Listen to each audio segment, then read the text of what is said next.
Përshëndetje sërish, jemi tashmë në këndin e intervistës së mbrëmjes dhe kuptohet që gjithë vëmendja edhe në këtë moment do të jetë për përballjen e Shqipërisë, ekipit kombëtar të futbollit me kombëtarën e Serbisë në Elbasan Arena, aty ku sigurisht ka pasur jo pak fat ekipi kombëtar.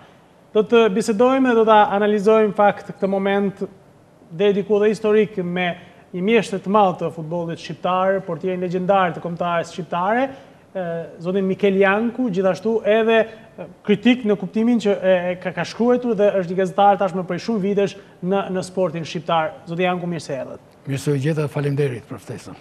Në fakt, duket shumë interesante pozita, unë thash, unë nuk dua ta quaj historike, megjithëse besoj se është historike, por jemi në një moment deciziv për ekipin ton kombëtar që kemi gati për të hedhur një hap të rëndësishëm për herë të parë për shkuar në një kompeticion siç është ai i Europianit dhe na duhet ta hedhim këtë hap duke pasur në rrugë Serbinë.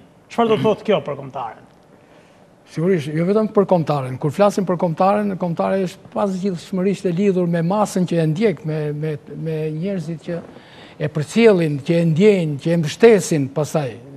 Kjo është pa ndjenja më e drejtë për drejtë që provon kombëtarja në raport me këtë, të themi, grup njerëzish, që nuk është grup, është thujse gjithë popullsia e një vendi, në rastin konkret, të gjithë shqiptarët, madje jo vetëm thjesht në territorin e kufitar të Shqipërisë, por në gjithë trojet ku jetohen nga shqiptarët. Është një ditë e veçantë, një festë e madhe, e kemi parë, e kemi ndjekur edhe çfarë ndodh në Elbasan, e kemi parë edhe në rrugët e Tiranës, edhe para dite, madje ka filluar që dje pas dite, është sepse sporti, në mënyrë të veçantë futbolli, është një eveniment shumë social. Domethënë është sport, por është edhe një faktor social i madh, sepse i bën njerëzit, i bashkon, i mbledh, i bën të ndjehen më pranë njëri tjetrit, sepse kanë një edhe me Serbinë, edhe kur bëhet fjalë për të përballur me Serbinë, për shembull. Aq më tepër kur bëhet fjalë me Serbinë, edhe pse dihet në vetvete secili e di, për mendimin tim, siç e di edhe unë, siç e dini edhe ju, që domethënë në letër Serbia është skuadër më e fortë se sa Shqipëria. Serbia ka lojtarë më të mirë se sa Shqipëria. Megjithatë, mblidhemi edhe na rritet besimi kur jemi krah për krah me njëri tjetrin, i rritet besimi edhe lojtarëve kur shikon këtë mbështetje, edhe bëhemi gjithmonë bëhemi më të fortë se nga sa jemi në fakt, sepse kemi domethënë për te faktit që nuk duhet ta lidhim, që ose themi ta shkëpusim sportin nga sporti nuk është politik. Kur themi që është faktor social, kur themi që bashkon njerëzit, i mbledh njerëzit, pa dallim feje, pa dallim kombi, atëherë kjo është politik, është pjesë e politikës që thot pa dallim feje, krahine, ide, pikpamjesh, ideologjie. Kështu që, por sportin nuk duhet trajtuar si politik. Sigurisht. Në këtë kuptim. Kështu që sot jemi të gjithë bashkë.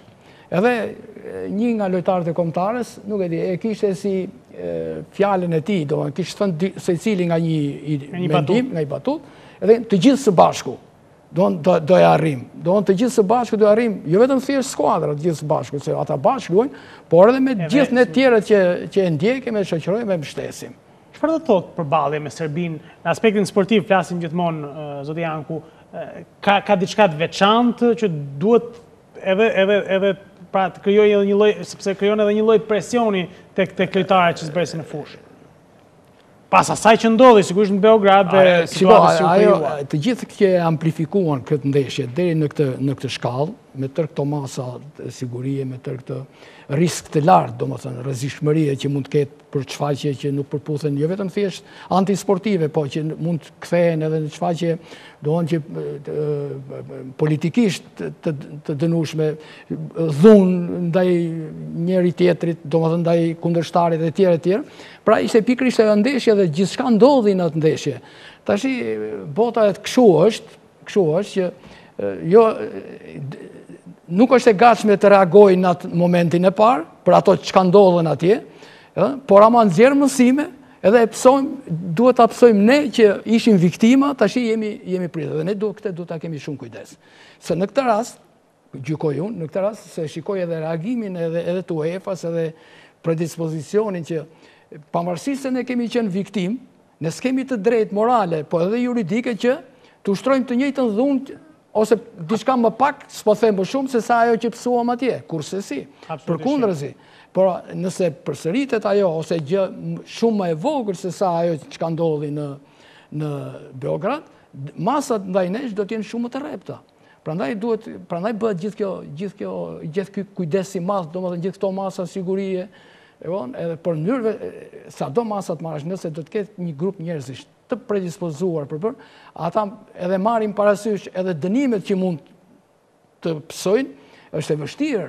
Prandaj duhet të jemi shumë të kujdesshëm, duhet të jemi secili në ndërgjegjen e vet, duhet të ketë këtë që me një veprim që bën sot, jo jashtë fushës sportit, ose brenda fushës sportit, po jashtë ndeshjes në vetvete, çdo veprim nuk dëmton serbin, dëmton shqiptarin, dëmton Shqipërinë, dëmton vendin tënd, dëmton skuadrën tënde. Në këtë rast kontraja serbe është komode në fakt në këtë përballje. Ndryshe nga ndeshja e parë që e kishte gjithë presionin mbi supe.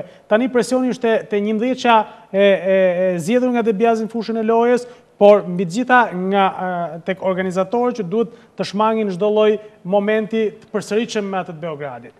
Gjëja më e vogël ka ndodhur dje, u bëm të gjithë dëshmitar, domethënë përmes lajmeve, përmes një video që u transmetua që kishte marrë një nga futbollistët serb nga brenda autobusit, që një guralec goditi një xham të autobusit, edhe u bën notë proteste më njëherë, notë proteste e Ministrisë Punëve të Jashtme të Serbisë në ambasadën shqiptare në Beograd. Pra janë në pozicion më të volitshëm, si më thënë, për të shfrytzuar çdo vogëlsirë, për të shfrytzuar çdo pakujdesi që mund tregohet nga ana jonë. Prandaj është gjithë kjo, domethënë gjithë ky tension, gjithë kjo, domethënë tek pjesa më e madhe, të gjithë këta kontot inshallah nuk na ndodh në gjë, në gjes, në veprim që është i dënueshëm, edhe shumë pak megjithatë ka edhe nga ata që paralajmërojnë për veprime që në shenjë hakmarrje, domethënë për atë. Unë të gjithë urojmë që gjëra të tilla të mos ketë, edhe ato të jenë vetëm gjërat momenti, domethënë i kanë kaluar në përmend, po duke parë në stadium gjithçka, domethënë si rrjedhin ngjarjet, si shkon loja, me siguri domethënë. Megjithatë ju si ish futbollist i ekipit kombëtar, por edhe sigurisht e keni ndoshta jo me këtë presion që është sot, po besoj keni pasur edhe ju dikur ndeshje shumë të rëndësishme decisive që mund të kishin një presion të ngjashëm. Si duhet ta përballojnë? Si mund ta përballojë një futbollist të gjithë kur flitet ka një muaj që flitet vetëm për këtë ndeshje që ne duhet të fitojmë patjetër ndaj serbëve, që duhet të tregojmë se jemi më të mirët e tjerë me radhë.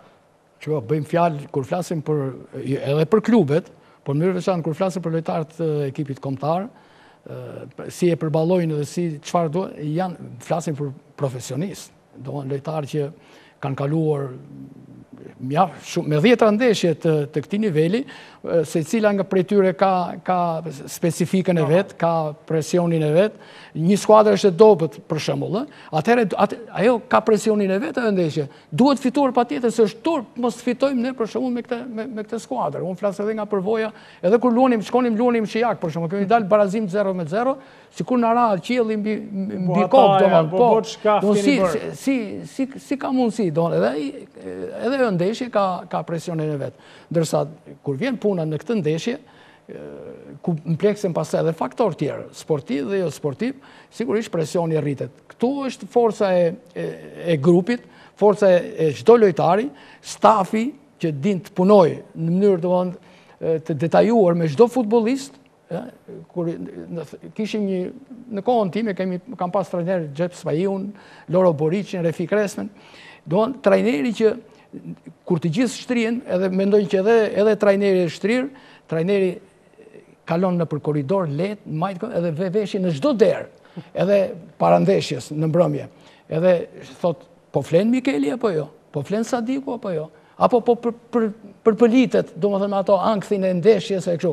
Domethënë deri këtu shkon trajneri, deri në këto detaje. Kështu që prandaj themi që aftësia e trajnerit është që e përgatit skuadrën, përgatit lojtarët edhe psikologjikisht, përtej asaj që i ka përgatitur në stërvitje, por edhe vetë stërvitja është një përgatitje kur shikon lojtare që ka marrë domethënë stërvitje të plot, ka goditur bukur topin port, ka bërë gol, portieri ka pritur shumë mirë, edhe i vetë edhe moralisht Jo vetëm nga ana sportive, po edhe nga ana morale fillon e ngrihet. Ta shohim pak në aspektin sportiv dhe teknik, pra, këtë përballje, zoti Janku, e merituar gjithë kjo rrugë kombëtares, ndonjëherë po ta shohim pak me ftohtësi, shohim edhe pak fat. Ajo ndeshje me Portugalin i dha jo pak mbështetje dhe i dha forcë ekipit kombëtar, goli i Bekimbalajt në atë ndeshje që nuk priste askush të merrim pikë të plota në Porto. Unë them që kombëtarët kanë gjitur shkallët. Kanë gjitur shkallë. Nga një edicion në edicionin tjetër, me trajnerë të tjerë, por tashti për 2 edicione me Debiazin, i cili ka bërë një punë të lavdërueshme në mënyrë për shumë gjëra, po secili veçon nga një, që të mos përsërisim po të njëjtat gjëra, por ka krijuar një grup, kompaktësi. Kompaktësi, po dhe një grup të madh me shumë lojtarë. Nuk kemi më në atë gjendje që na mungon Mikele kush do luajë sot. Ose ja ka gjetur se cilit edhe ka grumbulluar lojtarë, i ka përzgjedhur me vlera, lojtarë me vlera. Edhe unë them që këtu ku niveli ku ka arritur ekipi kombëtar, duke parë si ka kaluar ndeshjet, që nga ndeshje parë, shiko, vjen një moment që edhe Portugalin duhet ta mundim, kemi barazuar para që në mos gabohem në 97-ën, nuk e di unë, kemi barazuar me Portugalin 0-0 në Portugali. Pse të mos fitojmë, do vi një moment që edhe do fitojmë. Edhe ndeshjen e kthimit me Portugalin në Tiranë. Një barazim paktën duhet meritonim diçka më shumë se sa ajo. Patjetër. Pra do të arrinim te kjo ditë. Dhe mua më duket duke e parë rrjedhën e ndeshjeve, edhe çfarë ka arritur ekipi ynë kombëtar, mua më duket normalisht ecuria e një skuadre që e meriton të jetë në 2-3 skuadrat e para. Nuk them me para, po të jetë në 2-3 skuadrat e para të grupit. Pse? Nuk është vetëm fitoria në Portugali, barazim në Danimark. Po edhe në Danimark, marrë këtë, do në Kopenhagen, do në ti arrin edhe barazon. Mirë këtu barazove ndeshjen, po. Barazove edhe atje, ose marrim ndeshjen me Armenin, ka një problem, do më thënë që Armenia është skuadrë si puna jonë. Në fakt, po t'i shohësh në letër, zoti Janku, kemi cilësisht, mund të flasim se 4 skuadrat e grupit, pra kanë lojtarë apo një ekip më të mirë sa Shqipëria. Pra na i flasë, do më thënë, a patëm fat, apo ishte ajo punë e Debiazit, mbledhja e grupit, mentaliteti që krijoi një skuadër më në fund me mentalitetin e fituesit, sepse kjo na ka munguar. Ju e thatë pak, do më thënë, ajo edhe fitore me Portugalin, që do më thënë, jo thjesht fitore 3 pikëve, ajo që më e pakta, ose edhe më e shumëta, por në pikpamje të ecurisë më teshme, sepse i dha besim skuadrës. Kur fituan Portugali, pse duhet të tutemi për para të tjerëve në fushën tonë, apo qoftë edhe në fushën kundërshtare, sepse ato nuk janë skuadra më të forta se sa Portugali. Edhe në qoftë se nuk arrim të fitojmë, po do barazojmë. Do marrim një rezultat pozitiv. Edhe duke arritur këto rezultate, atëherë hyjmë në grupin e pretendentëve, siç edhe jemi për momentin, domethënë, dhe shpresojmë që të arrim edhe për herë të parë. Prandaj me të drejtë e quajmë historik. Ngjarje historike do të jetë për futbollin ton, sepse jo skuadrat të këtij niveli në Evropë po flasim, po dhe në botë, po të këtij niveli, domethënë nuk janë të nivelit para apo 2, domethënë nuk janë Angli, Gjermani, të themi, Francë, Spanjë, por janë rangu i dytë. Jo në çdo edicion kalojnë në finale. Ka pasur dështime historike për Anglinë, për shembull. Po jo, mirë, po ajo është Anglia, ato janë raste të rralla pastaj, po për skuadra të tjera që hyn një herë, nuk hyn 2 herë, pastaj hyn prapë. Këtu duhet hyjmë edhe ne në këtë kategori. Për shembullin Fqin, Greqin që doli kampion Evropë më pas tani është me 0 pikë në grupin e vet. Këtu në këtë gjendje, në këtë pozicion duhet përpiqemi të hyjmë edhe ne, domethënë të arrijmë diçka serioze dhe pastaj do të luftojmë gjithmonë, do të jemi gjithmonë në valle për ta kapur. Nuk patëm sukses, pastaj vjen edicioni tjetër, do arrijmë, do ta kapërcejmë e kështu me radhë. Pra, por ama ka dhe është një shans që të vjen në dorë dhe duhet shfrytzuar ky moment. Për shembull duhet shfrytzuar siç e shfrytëzon çdo skuadër tjetër.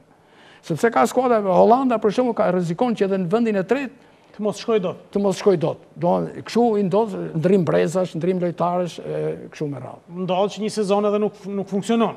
Po, për Hollandën do ishte e pafalshme. Vërtet e pafalshme. Kthehemi tek ekipi jonë kombëtar.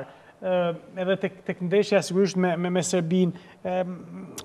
Ne e thamë që në fillim që Serbia ka ekip cilësor, me lojtare cilësor, por vjen në këtë moment vjen sigurisht pa ndonjë nuk ka asnjë lloj vlere, çfarë do rezultatit marr sot në Tiranë përveç se atij politik.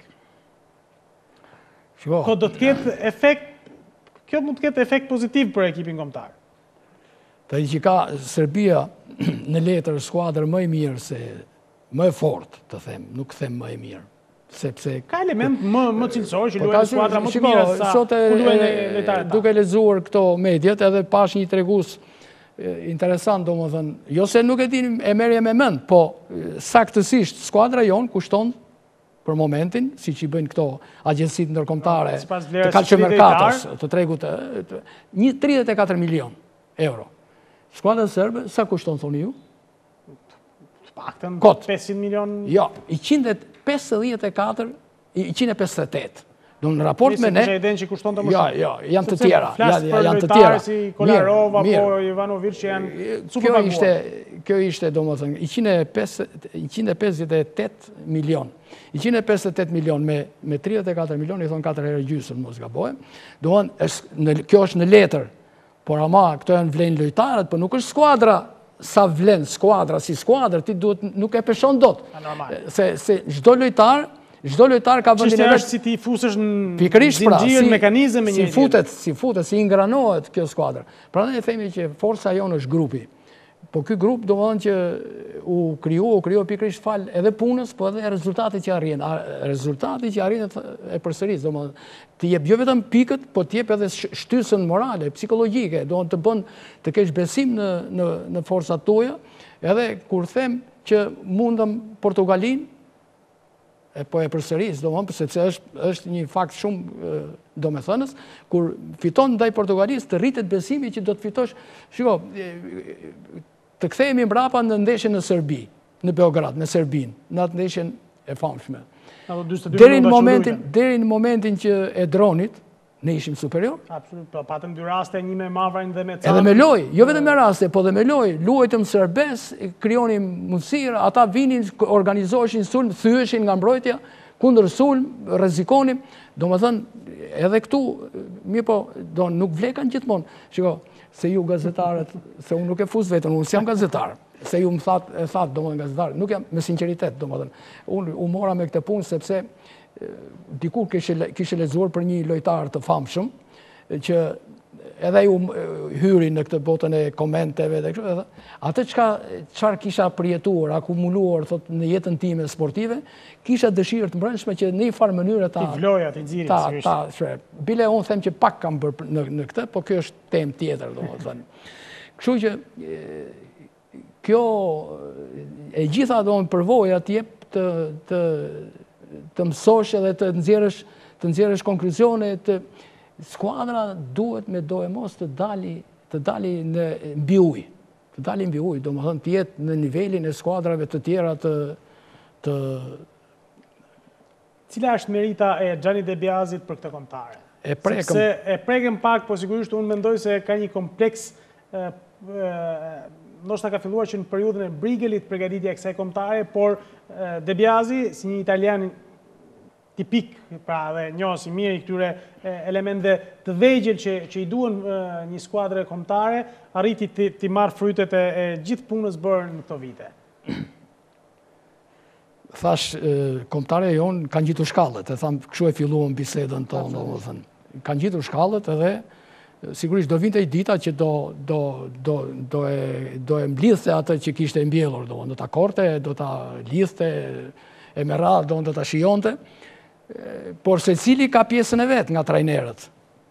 Brigeli ka bërë shumë. Unë kam pasur fatin, ta shoqëroj, duke qenë në cilësinë e gazetarit të një gazete sportive, mos bëjmë reklam këtu.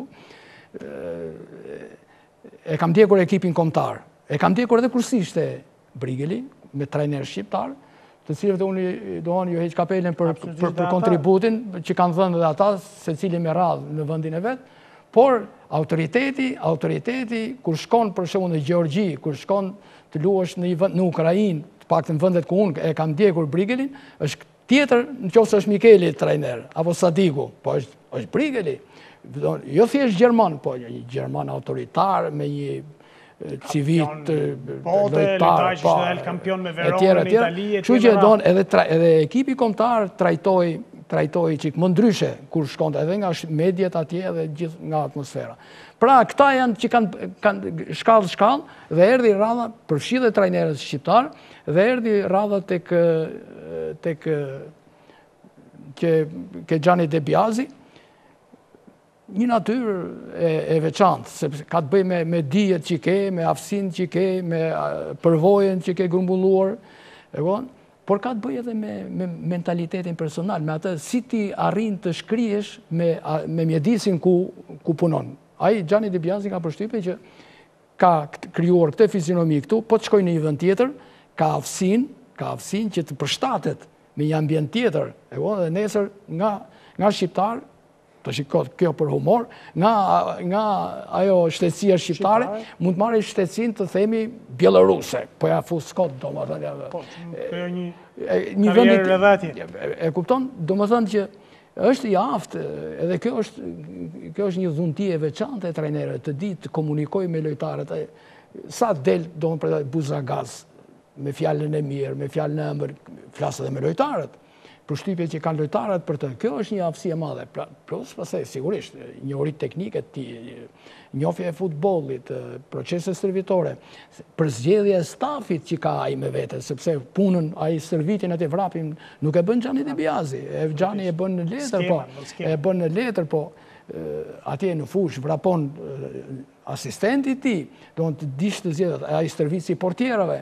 Doon të gjitha këto e bëjnë De Biasin vetë edhe stafin e tij që të arrijë me skuadrën këtu ku ka arritur dhe në një farë mënyrë e kanë idhull. Unë nuk e di, po çdo trajner i huaj që ka qenë, në fakt ka krijuar një fizionominë e tij dhe kam vënë re raportet e lojtarëve doon që e respektojnë. Por me Gianni De Biasin e shoh ndryshe domethënë, si me që mori edhe shtetësinë shqiptare, e shohin tamam si shqiptar. Për të folur tani për mundësitë që kemi, sigurisht Parisi nuk është më një ëndër që thjesht e kishim fillim, se gjithmonë ka ndodhur që në fillim të çdo sezoni eliminator të kombëtarës tonë kemi ëndruar, mas 2-3 ndeshjeve e kemi mbyllur ëndrrën dhe jemi pajtuar me atë dështimin e përhershëm. Tani nuk është e pamundur. Kemi 3 mundësi për të shkuar në Paris, pa në Francë. E para, sigurisht duke fituar me Serbinë dhe duke mbyllur që sot këtë histori, duke shpresuar nga një rezultat i pozitiv i Portugalisë, dhe normalisht kemi dhe Armeninë si një shans tjetër me të dielën. Por, play-offin e kemi në xhep. Po vetëm se duhet sa herë që vinë këto pragu i ndeshjeve në grupe, shikoj e renditjen e grupeve të tjera, edhe skuadrat e treta që pretendojnë të jenë të tretët në grup, nuk flasë për më të mirën, cila mund të jetë, mua më duket e vështirë të jemi ne, edhe pse ka një pikë rregullore që në gazeta nuk e nxjerrin. Ne parandesesh me Portugalinë ishim në këtë valle. Po, ka një klauzol që, domethënë, skuadrat për të vendi tretë më i mirë, për të dalë vendi tretë më i mirë, nuk merret parasysh rezultati me skuadrën e 6 në grup. Do më thënë, ne s'kemi skuadrët 6 në grup. Ne këto pikë që kemi, këto në atakojnë. Po, pikësh pra. Edhe për vendin e tretë. Kjo ka qenë koeficient pozitiv për kombëtarin fakt. Po, kjo është pozitive që të themi Hollanda, tash po ja fus kështu. Hollanda, si ka dalë me Kazakistanin, ka 2 fitore, i ikën 6 pikë. Edhe kur vjen puna e renditjes, pra ky është një avantazh tjetër domosdoshmë që kemi. Megjithatë ekipet e treta, nëse nuk arrim dot të jemi e treta më e mirë që të shkojmë direkt në fazën e kampionatit evropian, të tretat e grupeve janë të frikshme ato që na vinë. Ne po flasim për Hollandën që është një nga ato, po përmenda është Turqia. Është Turqia apo skuadra të tjera se ndoshta duhet të shohim gjithë renditjen e grupeve për të kuptuar, pra rreziku do të jetë shumë i madh. E vërtetë është. Megjithatë, ne unë po marr rasti më i keq. Rasti më i keq është që ne do e kujtojmë gjithmonë që ishim të tretët në grup dhe luajtëm më e pakta, domethënë luajtëm në një play-off për të marrë pjesë në Francë. Do ishte një sukses, absolutisht. Po, kjo është e fundit. Për ta përmbyllur, nëse shkojmë në Francë, jemi një ekip që do ta përballem, do të një kompeticion të niveleve të larta, që të mos shkojmë të thjesht për një shëtitje, më kujtohet në mos gaboj në botrorin e 90-s, Greqia shkojnë botror dhe u kthy pa as një gol shënuar dhe pa as një pikë jo, po u tallën madje u përdor si një shëtitje në ekipit sigurisht nuk jemi nuk jemi në nivelin në rangun e skuadrave të para të dyta të grupeve, por edhe nga evropian. Për shembull, ka marrë pjesë Slovenia.